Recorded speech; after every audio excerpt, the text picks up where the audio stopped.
What's up, Rasmus? Hey, morning. Morning. How you guys doing? Pretty good. Now we can party. Well, I already started with donuts and pepperonis, so I feel That's a good start. I'm catching up. How's the tooth business? Busy. Yeah. Busy. Yeah. There's a phenomenon of people looking at themselves in a Zoom meeting all day, realizing what they see they don't like. Yeah. So we were actually busier than we were before.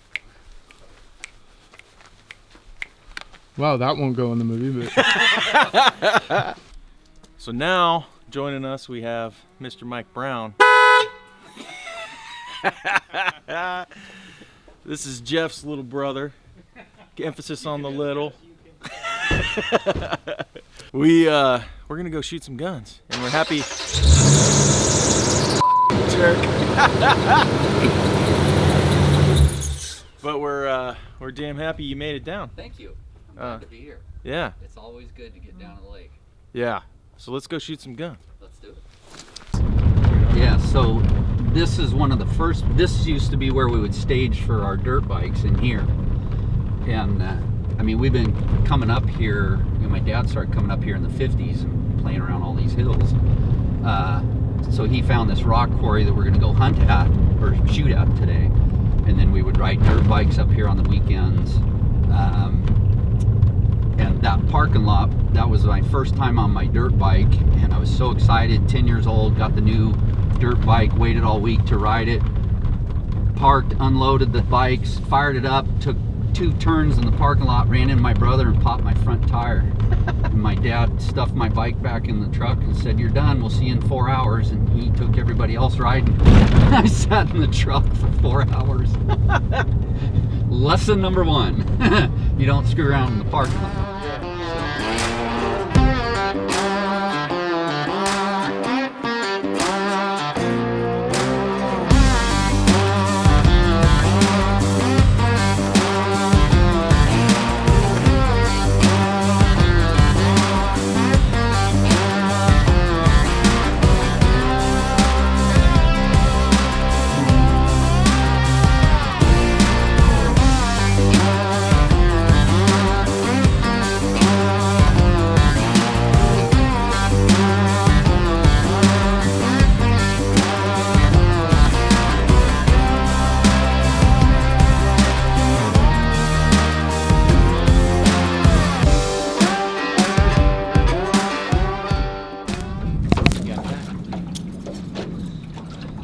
These are so good too.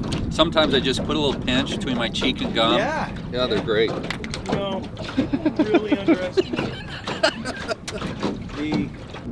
When I put my boat away and moored it, as I was coming out of the water or whatever, I found a worm lure stuck to the dock. Some guy had snagged and broke it off. So I took that and put it on my rod and just fish on. Whoa! Still there? I think so. Let's see.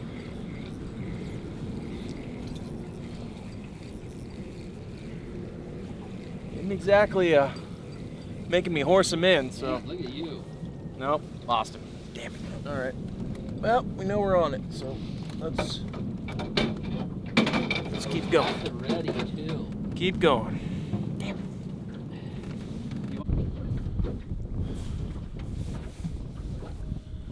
So Mike, you've been coming here your entire life. Yeah.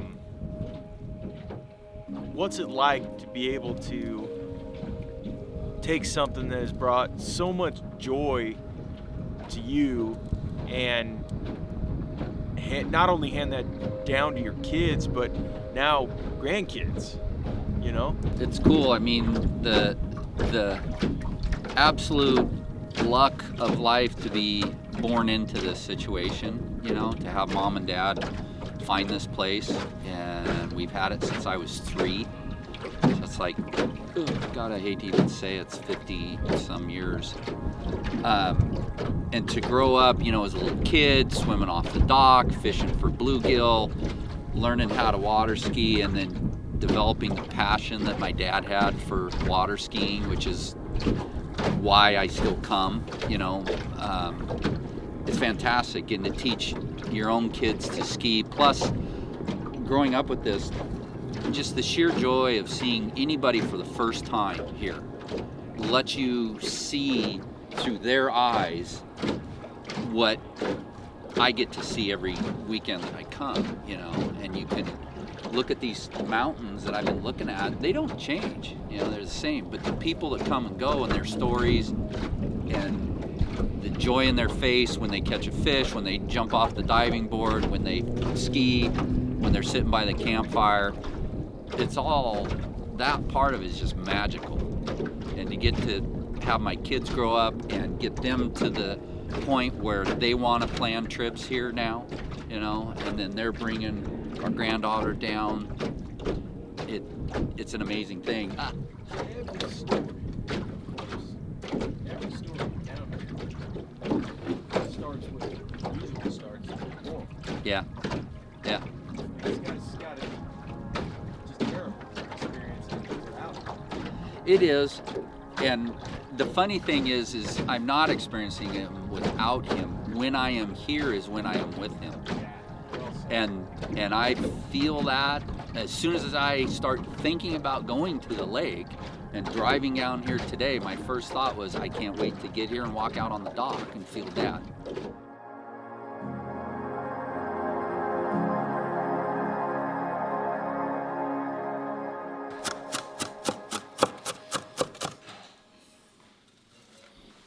I'm gonna clean this house out on salt today. Yeah, chimichurris, vinegar, olive oil, parsley, garlic, chilies, salt, pepper. Look at that knife. Dude, that's where it's at. That's a jam. That's like a Joe Rogan knife. Yeah, that's Don't cut your finger off. I was just telling David, every time I cut myself with this knife, it's cutting potatoes. Every fucking time. Don't do it. What is it about making a meal that is so, like, such a community thing, you know? Dude, I think it goes back to, like we talked about, it's that sharing of food, like, you know, 10,000 years ago, Yeah. if you shared food with somebody, I mean, they weren't dying. Yeah. I mean, yeah, really. Yeah. And I think it's baked into our DNA to be like, oh man, we shared food, you know, just like we talked about, you know, we hunted and gathered together. Yeah. We provided together. It's you know, that we tribal thing. It's that tribal thing, you know. And to that extent, you know, 10,000 years ago, you didn't share food outside your tribe because No. your tribe would die. Which makes it now like a gift. That's This right. is my gift to you. Like, it's not like a garbage plastic thing that you just go, oh, thanks, man, and you throw it away like a gift card or something. It's Yeah. like a true, like, you fueled yourself with this gift that I made for you, you know? I think that was something, you know, I don't know about you, but like Yeah. Anthony Bourdain, Oh, I love it. like I love him, and one of the things he showed was how, you know, food like built community and connected people like across like all this weird stuff where you couldn't communicate, you couldn't talk, you couldn't, Yeah. but you shared food and all of a sudden you're tribal. You know, you're part, you know, Yeah. you're invited, you're, you know, a member, whatever you want to call it. And I think that's something that Well, even the saying, you know, bringing something to the table. yeah, You know what I mean? you know, if somebody accepts you enough to share a meal, then you're part. The first time you sat down and had dinner with your in-laws? Oh, yeah. Before they were your in-laws. Absolutely. If that goes well, you're in, man. You see there's one on the back of your truck? Yeah, it's actually sitting on the bed of my truck. It's my coffee cup and my whiskey cup are the exact same cup. I just make sure I rinse it one time.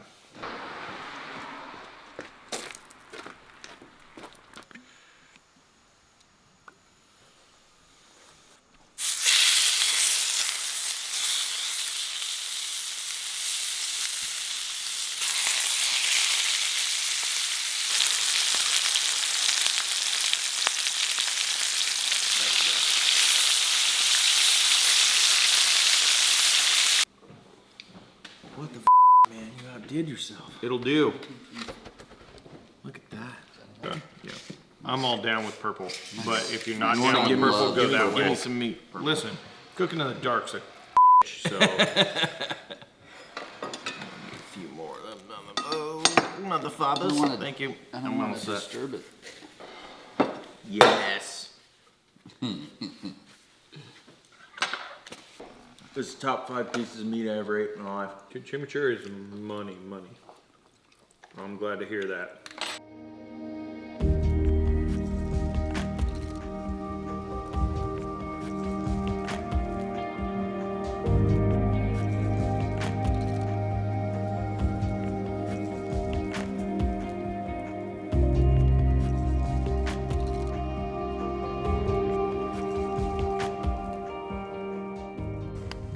Adam, you have outdone yourself when it comes to the food. Holy Moses. I got one skill in life. That's it. And that's it. That's why I look like this. 13 years of coming to this place. There's a weird sense of ownership that I feel like I shouldn't have. You know? Maybe you don't know, but there's a weird sense of ownership that I feel like I don't, that isn't earned. To me, it's the respect of this place. Yeah. And realizing I'm not yet in that role of being the highest whatever. Right. But I understand the value of this property. I respect the value that it brings my family and my family around me. And I'm going to do everything I can to keep it going. Yeah. That's what it is. Yep. That's the 100%. essence of it. And so you pay whatever dues, so to speak, because it's not going anywhere else, and Yep. you know it's going to be yours eventually. You know, so that payment is each time you pick up the weed eater or fire up the lawnmower, or you know, Bring we a all load stand of up it there down. and start Yeah, bring chuck a load. wood or Yeah. whatever it is. You know. You know, and with Grandma still being here, there's a double sense of responsibility, I think, for the grandkids and the husbands of the grandkids to make sure that you reflect that to her, that she goes to sleep every night when she comes down here and spends the whole summer here, that she understands that you're not just, hey, thanks for letting me swim in the lake. Yeah. See you gotta later. go. Yeah. You know, I think that's also equally as important. You know, because she was right there with your dad during all of it. Yeah, You know, yeah. as as an outsider looking in, so much of this place and the memories around this place revolve around a man that I never met. And the stories that we've heard along the way have really kind of animated, in my mind at least, animated a human being that I've never met. You know, it's created a lore almost. Right. Yeah. You know, and I think they're based upon the comments that I've heard, and I said this to you guys earlier, is that the best parts of your dad are in the boys.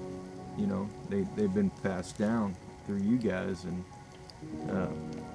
I think that's... I got his extreme good looks. He was a handsome He, fella. he came up He's a with it handsome short end fella. there. He was not to be duplicated. Yeah. You know, where you talk about being an outsider looking in, I look at you as being part of our family. You know, you guys have married into this family with two great nieces that I have, Jeff's daughters. That just puts you on even keel with keeping the family dynamic where it goes. So we run it, and we'll keep it going under that kind of a, I don't know, however you want to say that, but we'll Yeah. keep it going under that guise, because it's going to be the guys that keep a lot of this going. Pretty from soon that we'll be side. able to sit in lawn chairs and Yeah. go Okay, now you need to do this over there.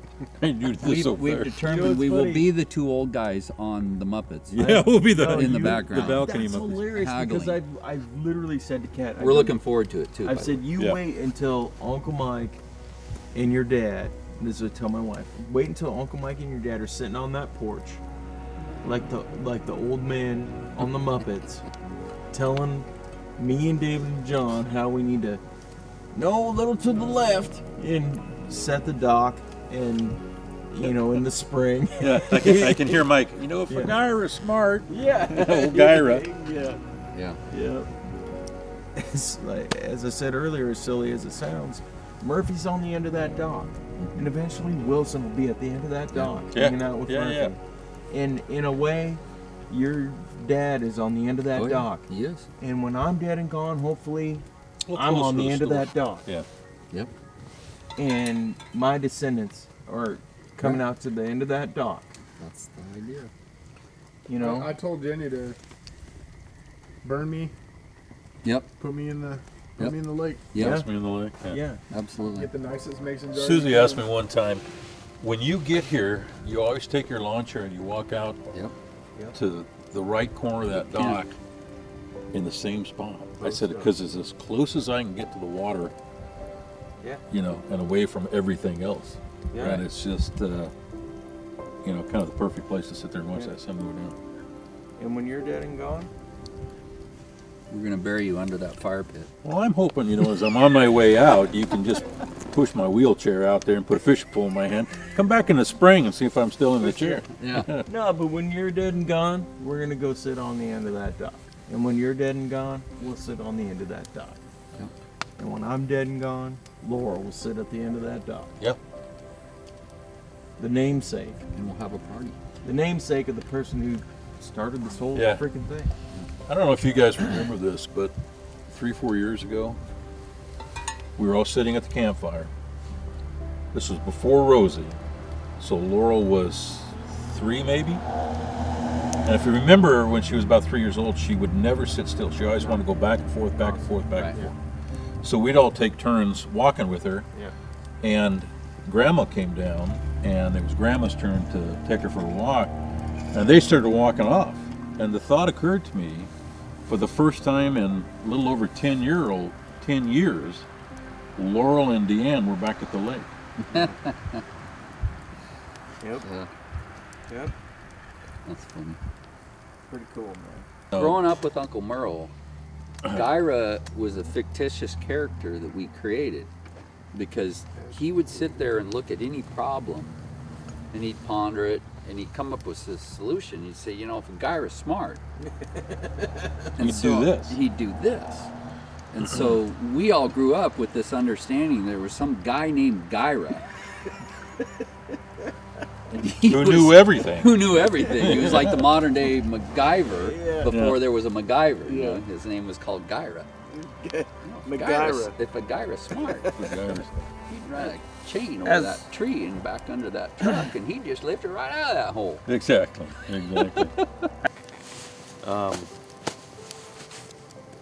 Laurel Brown had 4 boys. These are 2 of them. The 2 that I am arguably the closest to. There are 4 brothers who are a part of this whole thing Absolutely. and should be recognized in this whole thing. Terry and Yep. Greg, who are not here now, and who are equal parts of this whole. They just don't happen to be included in this particular conversation. But yeah, it's in the entirety of the family that includes those gentlemen as True. well. So 2 more generations come along. So like our grandkids, and they hear lore of, Uncle Mike and great great grandpa. Great grandpa Shark. What do you pass along to those kids about this place? Take care of it. It's worth something. And it's not monetary. Absolutely. So invest. Because the return is spectacular. It's return on investment is spectacular. And I'm sure any 4-year-old will, understand that concept, right? Let's have me, Have fun and welcome everybody. Yeah. Welcome friends, welcome family, and realize that this doesn't perpetuate on its own. It takes effort.